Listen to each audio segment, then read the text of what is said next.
What's going on, everybody? Welcome back to Comics in the Basement. We are your hosts as always. This is Eddie. And Miguel, right here on the Nerdy Basement channel, the premier place. Guys, the premier place for your nerdy news. And welcome to our end of the year bash. Raise a glass. This is season number 1. Cling, cling. Clink. To hell with 2020. To bring in 2021, baby. God willing, it's a lot better than this year, I guess. You know what I mean? As everyone says. This is a big deal for us. Obviously, we went 34 episodes in a 52-week span, as Miguel put very nicely last episode. We couldn't have done it without you guys, honestly, your support and all that kind of stuff. I think one of our episodes did end up becoming the highest played episode on the Nerdy Basement channel, so we take the belt for that. Thank you. All right, we're proudly take the belt for that, and that's all thanks to you guys. Really appreciate it. It's been a hell of a year, to say the least. Ups and downs and learning the new normal and what that looks like for everybody. And I mean, you know what? I guess the thing that we are like most happy with is the fact that we were able to provide other people with an outlet. So if we helped you at all, like, not just you're welcome, but thank you for giving us the opportunity to help you guys out and honestly help out ourselves through this crazy time. Yeah. But thanks for small little victories, like us going from 1K to over 3K in a year. That was awesome. Yeah. That's because of you guys. Help us keep growing. We're getting things off the ground, like Twitter. we're late to Twitter, but we're getting there. Patreon, getting us access to cons and stuff like that, just so that we can cover things for us and for you guys. And so the YouTube page, the Morning Brew stuff, YouTube. You know what I mean? Hey, that's a big one right there. That was a victory that we've been wanting to do for a while, and the Morning Brew has already so far shown a lot of great interest, and thank you guys. Like, you know what I mean? We've been trying to figure out something to talk about all the other comics we can't talk about on the pod, you know what I mean? Because there's so much to talk about, so it's like, these great things. I'm sorry. When you said that, it threw me back to an old conversation that we had where it's like, are we talking about enough? What do you mean, are we talking about enough? We're on here for like 3 hours. You're right. Oh my God, you're right. We are trying to do our damnedest to talk about everything, guys. I can tell you that much. You don't know the struggle behind the scenes, just to be like, did you read this yet? Oh God, I haven't read this. You read this yet? No, I haven't read this yet, because I'm like, I have read this one. It's a fun time. Obviously, we love it. We love the outlet. We are happy to be serving you guys some great content, and we're happy to keep on growing, and that's one of the biggest things for 2021 that we're looking forward to, and we plan to give you guys some quality stuff, and again, we just want more interaction too, so maybe we might even start doing some lives and so on and so forth, but we'll get there. But one of the good things about 2020, I'm going to tell you right now. What? Don't you mess with me, Edward. We're going live. Let's do live. Well, I need a second phone then, because this is how we do our video as well.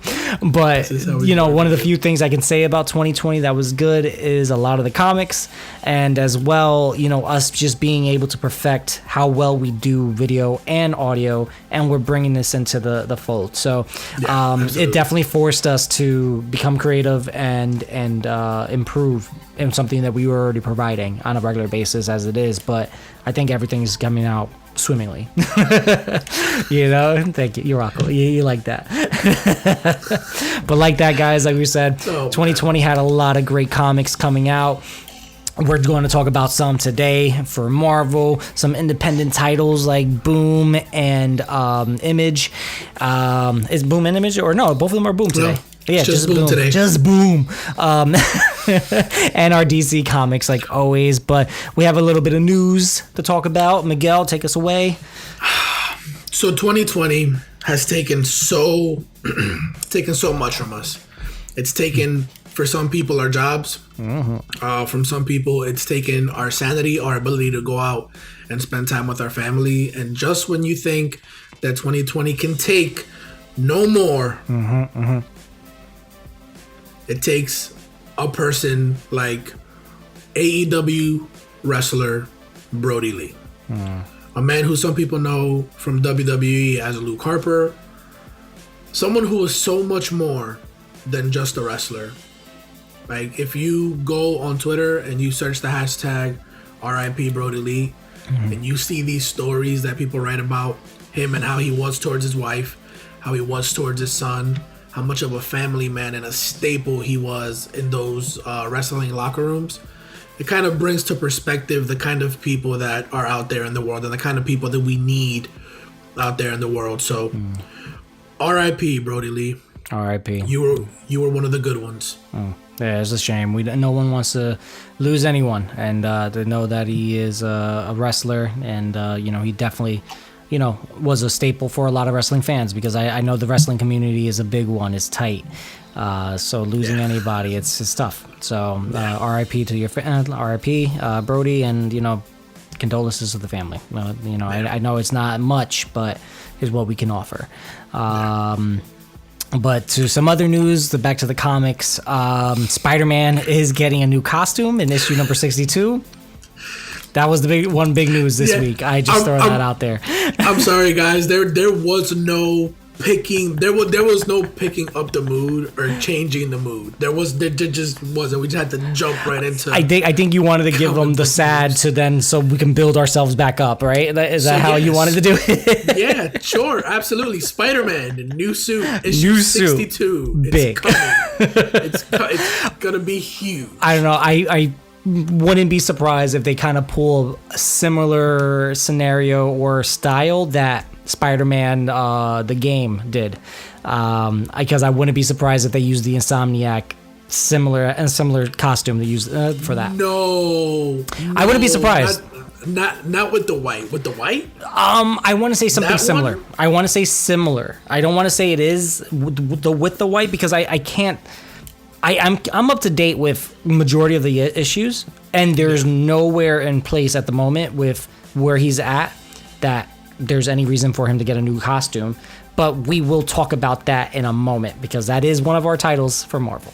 I'll tell you that much. Sure is. Moving on into other news, a little bit of DC news. DC Comics announced, well, actually, Den of Geek and Bleeding Cool announced for DC that we are getting a new title called Infinite Frontier, and it's going to be like a 64-page one-shot, kind of dictating where DC goes from where it's at now after the events of Dark Knight's Death Metal, which issue number 6 is something we're going to talk about later on in this episode, and it kind of ties into the whole, all the stories are tied in together, and everything happened, and welcome to the DC Royal Rumble Palooza, where everything happened and everything makes sense. Well, if you think about it too, they also had the New Frontier a while back, which was the like the 40s, the 50s style and everything that they had. They also had a DC animated movie about it, with they reintroduced all the characters and everything with Martian Manhunter and everything. But it was that old timey feel, and it was awesome. So they're playing on the title of that, and hey. We all expected this. We just got to see where it goes. This is all going to come off the heels of DC Comics Future State. And like Eddie, I don't know if you're looking at the picture, but in the picture, like we see all kinds of things. We see 2 Superman. We see 2 Batman, and one of the Batman looks like it's one of the DC Future State Batman. It looks like Nick Fox, as we already know. That's the new his name? Nick Fox. Yeah. Tim Fox. No, I thought it was Nick Fox. Is it Nick Fox? I don't know. Lucius' other son. Okay. It's fine. It's the truth, though. It's true. He literally just popped out of nowhere, and I don't think anyone really put 2 and 2 together that he was going to become something significant, because everybody just assumed Luke Fox was going to be the next Batman, because he's already Batwing. It would be the member of the Fox family member who is also a member of the Bat family. I mean, that's what I thought. True. Yeah, agreed. But yeah, Bat Fox is gonna be it's gonna be there. You see Damien in his League of Assassins gear, which he's been wearing since leaving the Teen Titans. Yep. You see Red X, who, if I'm not mistaken, has not debuted in the comics. Never. He was only in the show Teen Titans. You know, you got Stargirl, you got the other Wonder Woman, you got Off in the Corner, you got what is possibly going to be the Immortal Wonder Woman, which is a new title coming out. You got Aquaman and his tattoos and another Superman in the back. Is that Balzad? No, that's Superman. That's President Superman. That's President. Oh Superman. yeah, that's President Superman from the from Earth Multiversity. 4? Yeah, Multiversity and all that. I call him from Multiversity. We have Alan Scott and his children, which is awesome. If you look at it back there, that's Obsidian and oh my god, not Narlax. Oh my god, I can't remember his daughter's name. Obsidian and damn it. You lost me at Obsidian. Oh yeah, so funny enough, if you do get a chance to read the Death in the Multiverse, Infinite Crisis, the Dark Multiverse line, they do bring them back into the limelight at this moment. I think with this series, with the title, they showed them again because back in the day, Alan Scott did have kids. So interesting. Very interesting. It's a lot of history, guys. Remember that. And yeah, like Miguel said, there's so many characters here. There's a lot going on. Excited for obviously where the Teen Titans go. Nightwing has his own stuff. Catwoman has her own stuff. We're seeing some Wally West and Barry Allen with the new Future States Flash, which I forget her name or his name because he is going to be the first. Okay. Yeah, yes. Do you remember so somebody was talking about this. He's the first gender fluid, non-binary Flash. Yes, there it is. So, hey, there's a lot of big changes, guys. No, listen. That's cool. That I'm gonna pick it up. Oh yeah, because totally. I like the Flash, and I'm gonna give it a chance. It might be for me. It might not be for me. Honestly, I don't really care. It's for somebody. Somebody out there is gonna like it, and great for them. Also, dude, one of the things that I'm most excited about when in the new run of DC titles is the new Justice League title where Green Arrow is in charge. Well, dude, I am so pumped for that. That is dope. That sounds really dope. All right, Bendis is writing it. Interesting. Okay. And I'll see. And Black Adam is a member of the Justice League. Piece that together. Piece together. Well, I know. Okay. Piece together how I keep on calling him Shazam. How Black Adam is gonna react to Green Arrow telling him, no. We don't do that here. I don't know. Who knows? Maybe it's already happened for so many years, and we might see a Black Adam that's like a lot more calmer, happier. Maybe just taking up a spot because one of the Shazam families, didn't feel like going over there. Because remember, Shazam is going to be the head wizard for the Rock of Eternity, and technically, Black Adam is still going to be a part of the Shazam family because they showed a picture. He's the seventh seat. Yeah. So there's who knows? Maybe by that point, that's when it actually happens. By Future State, that's when Black Adam turns over his leaf and stops being a dictator and goes on the side of good. Yep. And we have Dwayne "The Rock" Johnson to thank for that. Because they were doing nothing with the Black Adam, and then The Rock showed up, and they were like, "Whoa, he can't be a villain." No. Sweeping declaration: we are gonna change DC Comics Black Adam right now. The Rock can't be a villain. The Rock is the best guy out there right now. Come on, man. I guess I don't know. I've seen him as a villain as the Scorpion King. I'm just saying he could do it. Was he really a villain? He was a giant scorpion. Villain is the hero of their own story. He literally made a deal with the devil to get Anubis' army so that he can take over to beat an army that beat him. Save his people. He didn't though. He also sold his soul. Don't you remember this movie? Hey, Spider-Man sold his soul. Oh, yeah. And let's get into right now. Right now, we're doing it. Oh, guys, welcome to the Marvel section of this episode, this season finale. If we had that soundboard that Ozzy has, I would have did the like, one of those sound effects, right? But we'll get there. We'll figure it out, guys. Yo, we need to get him to give us access to the soundboard. Talk about it. Let's stop workshopping during the episode, right? But guys, the Amazing Spider-Man right now, currently being written by Nick Spencer. It's finally giving us something, I guess, actually on the story something that we've been building up to since issue 1 for his run. Yeah. And I mean, about freaking time. We're at issue 50 to 54. Technically, we're at issue 58. Because of tie-ins. Because issue 50 through, I think it was issue 50. 51. I want to say 51 that had like 4 tie-ins or something like that. Issue 51 through 54 all had a Last Remains issue, a .lr issue. Yes, which was annoying, by the way, but it was necessary. Yeah, no, totally. So I only got to read one of them. Miguel did us the favor and read the others. I took a bullet for everybody. A lot of bullets. And honestly, with 50 to 54, it's definitely finally bringing things together. Finally proven my hypothesis, my theory on who was Kindred. It was none other. Did you say he was Harry Osborn? Yep. Good for you. I did. We can. If you guys look back into one of our previous episodes, I want to say it was maybe 10 episodes ago.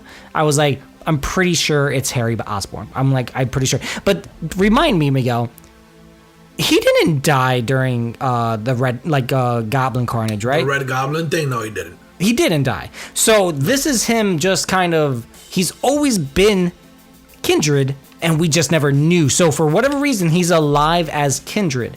So this is where I'm trying to piece it together. Oh, you took it as though this is the same Harry Osborn from the Red Goblin saga or whatever it was. Yeah. Do you think this is a new one? Old one? I took it as Nick Spencer forgot everything that Dan Slott had done and was just like, didn't Harry die a long time ago? Let's go ahead and bring him back. Well, they've been retconned his death multiple times. You know what I mean? He's always been back. Death. Yeah, everybody's been come back. Everybody's came back, right? Except for so far Gwen. Besides as Spider-Gwen, Uncle Ben never comes back. Yeah, one day that's going to be the one. Except for Spider-Verse. Yes, the comics in Spider-Verse, there is an Uncle Ben that's there. And remind me real quick, who is Harry Osborn married to? She's another big business person. Yeah, but she was like a big member. It might have been Alchemax? The Spider-Man books. I can't remember who it was. Was it Alchemax or something? Alchemax? It might be Alchemax. It might be the Alchemax girl. Yeah. But you never see her. They never reference her. They never reference Harry. They never reference Harry's son, who was friends with Dylan. They've referenced him only since during the Carnage event. The second Carnage event, not Red Goblin. But you know what, though? That would make sense as to who... So, did you see this, or was this in Last Remains? Harry shows up to I'm guessing, to his house, and he stands over the bed of his son. Now, I'm seeing that it's the bed of his son. As Kindred, right? He's as Kindred, and he's standing over. Yeah, I saw that. Yeah, that was in 52, I think, 52 or 53.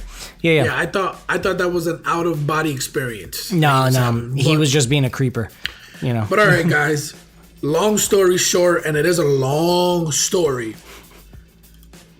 Harry somehow, after spending decades and decades and decades in hell and then coming back to life and going back to hell and coming back to life, has decided that he needs to show Peter Parker that he is the villain of every story. And how is he going to do that? By turning everybody into demons around him. And that's what he does. He turns everybody in the Spider family, Miles, Silk, I could remember Cindy Moon, Silk. Yep. Jessica Drew, Spider-Woman, Gwen Stacy, Ghost Spider. Yep. Did I say Miles Morales? Miles Morales, yep. Spider-Man. You said yeah, and then the new Vanya Anya Corazon. That she's a, what is she like? She's she's just arachnid or something like that. I don't know. Or she has the black suit. She has the black Venom suit. I'm saying their real names because I don't remember their tag names. Which is hilarious. Normally, people don't remember they remember their aliases, not their real names in the comic, which is impressive. Thank you. And then there's Madam Web. Yeah, the new Madam Web. Yeah, she used to be another Spider-Woman though as well. She looks like Jean Grey. Yeah, she does. So yeah, they all get turned to demons and everything, right? But like, again, some of the big things, yes. So he's trying to prove that Spider-Man is Peter Parker's his own worst enemy. He is the reason why all his friends die or get hurt or always put in the line of fire, right? It's true. Well, yeah, for almost every hero, it's like it's almost it's the same effect to like, does Batman create his own villains? Which we will get into in Champions, where we talk about it next. Oh, cool. And so, little by little, we're seeing that Kindred is probably the most powerful villain that he's faced. Spider-Man has faced as well, because now they're going in a mystical level. This is like a 10 times a demon. This is like Spider-Man going up against Mephisto right now. Yeah, you know what I mean? Doctor Strange level villain. Yeah. And even Doctor Strange, for the most part, doesn't even know what to make of this. So that's an interesting thing, right? It's interesting, right? Because then he eventually proves that he is Harry Osborn, but it just doesn't make sense yet. I feel like we won't know until the next issue how Harry even got this power. How does he have the split personality scenario again, like he did with the Green Goblin? And mind you, he legit kills Peter. He snaps his neck. That was what happens in 53. Then he brings him back to life, and that's another big thing. He's been bringing people back to life. Is Harry. He's not bringing people back to life. He's been exhuming corpses, is what he's been doing. But then he brings them back to life. He didn't bring back the people who he... Sin Eater was dead. Sin Eater was dead. Sin Eater was dead. Yeah, Sin Eater was dead. He brought him back. Yes. After Sin Eater kills everyone too, after he takes their sin, he brought them back. It was all Kindred. It wasn't Sin Eater. I thought he doesn't bring them back. I thought he was just taking their sin. Does he bring them back? Technically, he's the one that gave Sin Eater the power to do it. Interesting. Okay. Yeah, and then even as far as him being in the back shadows of killing Mysterio, he didn't bring him back though, because Mysterio knew who he was. Kingpin knows who Kindred is, and he's scared shitless of him. Mysterio did he? I don't think he did. Mysterio has been in the Mary Jane. Okay, so this is what you missed. Because you're right. That's LR. Yeah. Okay. Yeah, you're right. Because I remember them saying, "Why is she working with Mysterio right now?" Yeah. Because he did the same thing. But I guess, is that one of the most recent ones as well? So Marvel has a book called The Amazing Mary Jane or something like that, and it's a book all about how Mary Jane is in Hollywood and making movies. But Mary Jane comes back to New York in one of the LR issues. Mm-hmm. And also 54 she does as well. We see her at the very end. Mm-hmm. Do you see her in 54 at the very end? Yeah. Because Harry's looking at her through the mirror with Peter. They're all at the same graveyard. Yes. Okay. It's kind of like a Scooby-Doo moment if you think about it. I thought about the same thing. I was like, oh man, pretty soon. And by the way, 54 was, if I'm not mistaken, 54 was the one with the Mary Jane moment, where like Mary Jane and Harry Osborn, Green Goblin, are sitting at the top. Mm-hmm. At the party? At the party? They were at the party, right? Right next to me. Okay. Good for you. Yes, this one. Oh, see, but that's not... Yeah, that's Last Remains, though. Like, yeah. So, yeah, they're at a party together. No, that's not Last Remains. This is Last Remains. No. Let me see. Move yours over again. That's 54. Which one's the one before that? 54 LR, Lasher. Oh, okay. So, that's another one. Okay, I didn't read that one. Yeah, you're right. Yeah, so 54 in 54, you see Mary Jane and Harry have the conversation on the bridge, and Harry's like, "I'm never gonna hurt you. You know, I would never hurt you. It's Spider-Man is the one who's going around hurting everybody. Don't you talk about my dad." Got it. Yeah. He's having that little psychotic break. In 54 LR, you see the conversation that Mary Jane has with Norman Osborn, where she tells Norman, "Don't think you have me tricked for a second," because for the last few issues, Norman has been dealing with a psychiatrist, and like, but he also got shot with by the Sin Eater. Because he got shot with Sin Eater's rifle. Like, he's coming off as very genuine, very like, you know, this is all my fault. Like, I can't believe I did this. I'm the villain. I'm like, me. I'm the bad guy. And he's doing it in a very sincere way. What you find out, if I'm not mistaken, in 54 LR, Mary Jane tells him, "I've been in the movie business long enough to know when someone's acting. And I can tell you that you're acting. And don't think for a second that I forgive you. And don't think for a second that this is over. And blah, blah, blah." And in the end, this is how 54 LR finishes. Just read it. So Kingpin knows that he's faking. Oh, yeah. What does he say? Oh, Kingpin, yeah. Just read what Kingpin said. Kingpin says Kindred will be ours. But Osborn says, "I assure you it'll work. She has no idea what's really about to happen. No, she doesn't. She believes she's going in alone." Osborn says, "Why would I care exactly? The trap is set. Soon we'll be able to punish him Kindred. Like the insolent child he's always been. Yep. Just remember, I get him first." Well, he's definitely the premier father figure of the year. So I don't know what the deal is. Okay. I don't know what happened to his whole. I don't even want to call it a redemption arc. Maybe he's playing Kingpin. Like, maybe he needed Kingpin's men to kind of go and try to take down Harry so he can rehabilitate. I don't know. I really don't. Yeah. But it's interesting, and that is the most important part. Also, don't forget that Spider-Man's getting a new costume in issue 62. You're stupid.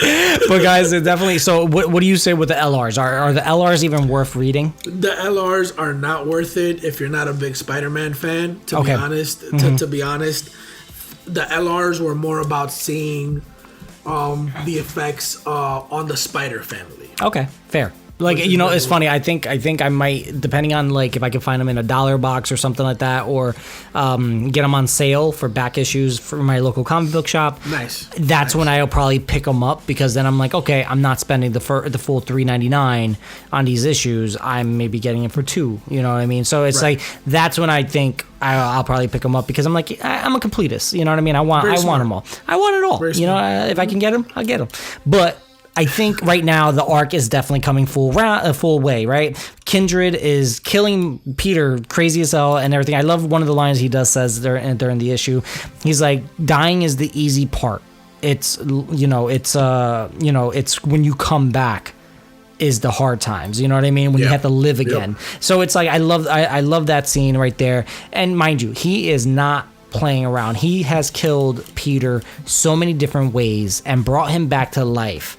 Each time, from breaking his neck, drowning him, stabbing him, ripping his throat out. Yeah, it's like, wow, you're like, shit, poor Peter, he's definitely getting it. Side note, I didn't think, like, you have to admit that, wow, Kindred or Harry Osborn is really fucking strong, because, you know, Spider-Man has been, like, you know, attacked by some of the strongest people in the universe, and, you know, he's survived.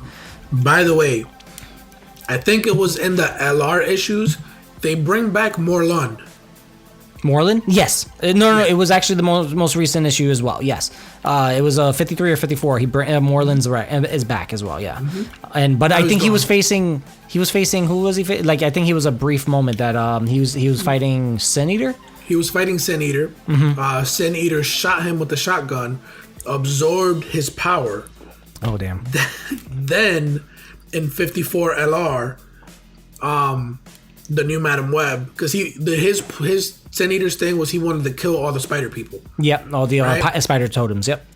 Right. So he wanted to kill them all. So he goes there, and while they're fighting, Madam Web walks up to him, and she's like, you know what? I know how this ends.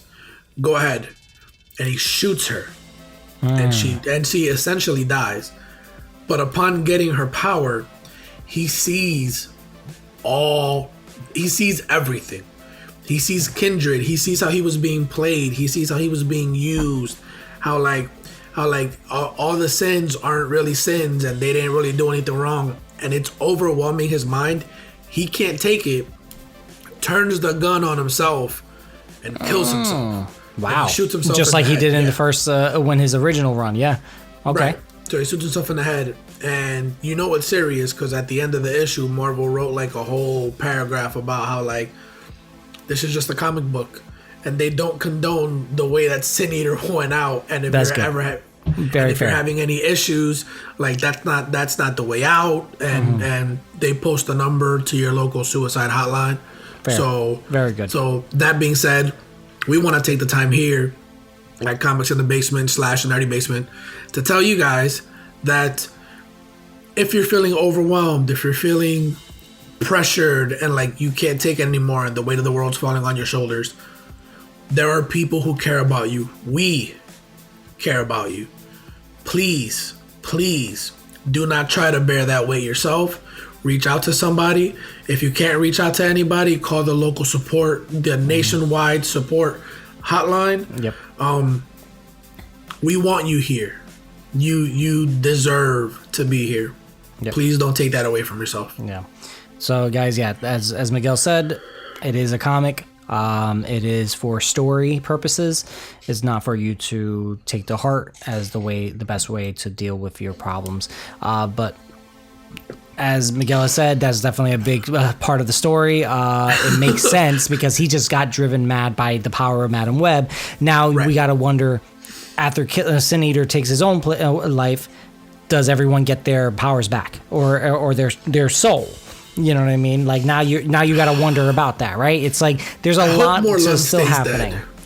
Moreland, I feel like Moreland was already dead, so I feel like I don't think the ones that he brought back, right? No, but Moreland wasn't dead. Moreland was like eating spiders in the sewers trying to stay alive. That's funny, actually. You know what's funny? I never did, because I didn't read the tie-in because it was, what was the other one? It was because they had 3 titles. They had Amazing Spider-Man, they had Superior Spider-Man, Spectacular. I never read Spectacular. So I don't know what Peter did to Spectacular, but during the Spider-Verse 2 event.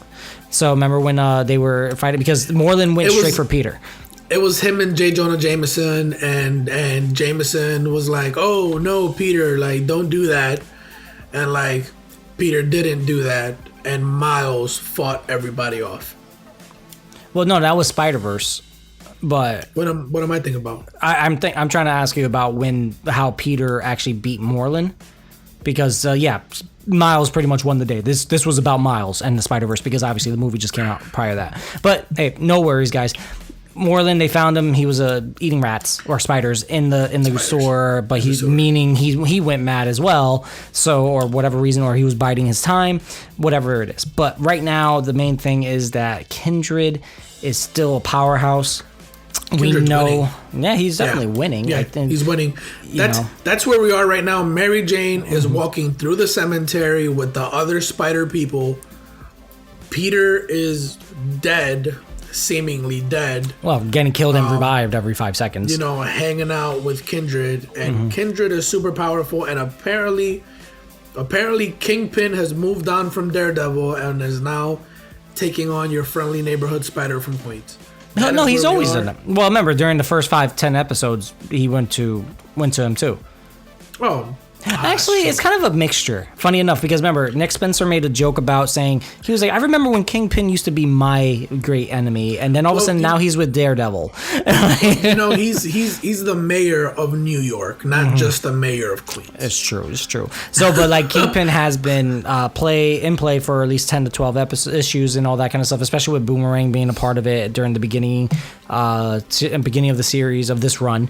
And, you know, hey, we're at a good spot right now. I've been enjoying his run, Nick Spencer's run thus far. I hope this ending, because I don't know if this ends his run or not, with issue 62 or something with the new costume. Ooh, but no. I don't know yet. Maybe he might be hitting for that 100. You know what I mean? Guys, no matter what we say today, don't forget Spider-Man gets a new costume in issue 62. If you remember anything from this conversation, issue 62, new costume. That's it. Dude, that is gonna be, that's legitimately my sign off today. Oh my god, new costume 62. Oh, silly All right, Miguel. Moving on, I'm gonna talk about